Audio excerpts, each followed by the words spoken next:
Monsieur le Président, bonjour et merci de recevoir TV5 Monde. Bonjour. Séisme et révolution planétaire, c'est ainsi qu'est qualifiée l'élection du premier président noir à la tête de la première puissance mondiale.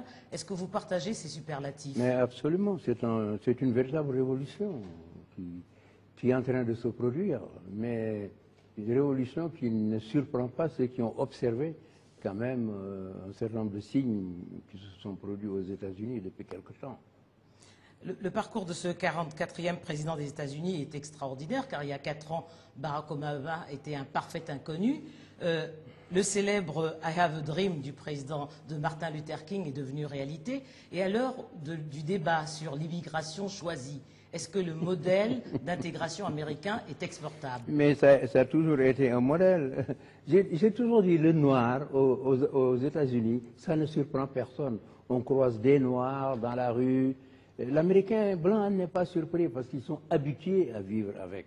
C'est en France où encore on manifeste des surprises ou une attention particulière quand on voit un noir.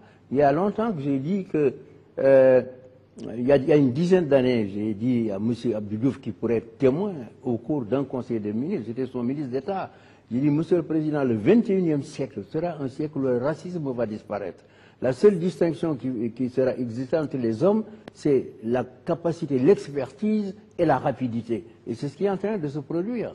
Barack Obama, c'est vrai que c'est un noir, mais aussi il a fait preuve de qualité tout à fait exceptionnelle. Et c'est ce qui explique cet engouement planétaire pour cette élection? Oui, l'engouement planétaire, d'abord c'est une surprise. Mais vous savez, si vous prenez par exemple le plan international, les grandes puissances, la Russie, d'abord l'Europe, ensuite les pays d'Asie, mais c'est le démocrate qu'ils ont vu, le libéral démocrate qui sera certainement beaucoup plus porté vers la paix que le républicain. C'est surtout l'interlocuteur qu'ils ont vu. Moi j'ai écouté tout à l'heure les soviétiques. Ils ont l'air de dire bon, qu'ils s'entendront peut-être mieux avec le nouveau président qu'avec le précédent. Donc tout cela c'est important, mais ces gens-là qui parlent, ils s'adressent aux démocrates et au libéral, plus qu'au noir, pour parler ainsi. Alors, grâce à ces matières premières, l'Afrique est un enjeu stratégique pour les États-Unis. Quels sont, selon vous, Monsieur le Président, les dossiers prioritaires dans la relation Afrique-États-Unis? Moi, vous savez, je ne suis pas comme les Africains qui pensent qu'Obama au pouvoir, il va bouleverser les relations avec l'Afrique, amener beaucoup d'argent. Je ne pense pas. Et au demeurant, je dirais même que ce n'est pas souhaitable. Les États-Unis, c'est une économie qui s'effondre, qui est pratiquement en faillite. Il y a longtemps que cela a été à cause de leur dette extérieure. Mais aujourd'hui, l'économie s'est effondrée. Et Obama est élu, non pas par les Africains, mais il est élu par les Américains, qui font sur lui beaucoup d'espoir. Et les Américains de toutes couleurs, les Hispaniques, etc.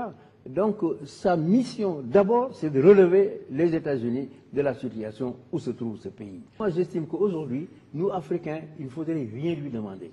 Mais il y a quand même un dossier prioritaire, Monsieur le Président. Il faut l'aider à réussir. Le dossier prioritaire, c'est quand même celui de la paix et de la sécurité. Oui, non, mais la paix et la sécurité, bien sûr. C'est pourquoi je pense que sur le plan économique, ne lui demandons rien. Par contre, sur le plan politique, il peut évidemment amener l'Afrique à